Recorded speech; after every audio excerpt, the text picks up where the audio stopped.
Bonjour à la créature merveilleuse de notre Seigneur et Sauveur Jésus-Christ de Nazareth. Je vais encore t'encourager. À toi, mon merveilleux frère, à toi, ma merveilleuse sœur, qui t'est découragé en pensant que tu ne peux plus te relever parce que ce que tu as fait est grave, qui t'est découragé en pensant que le Seigneur Jésus-Christ ne pourra plus te pardonner, qui t'est découragé à cause des critiques et les regards des autres.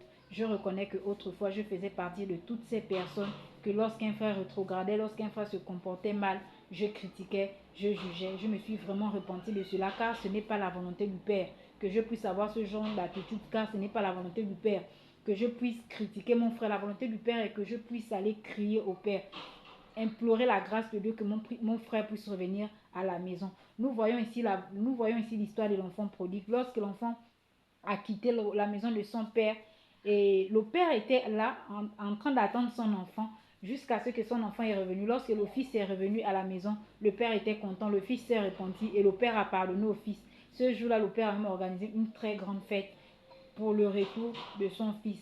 Certainement, ton attitude n'a pas été bonne aux yeux de Dieu. Ce que nous avons fait est très mauvais aux yeux de Dieu, mais le Seigneur est prêt à te pardonner. Il dit dans sa parole que lorsque nous avons nos transgressions et nous les délaissons, nous devons délaisser nos transgressions et nous allons obtenir miséricorde. Je t'encourage encore, ne reste pas à terre.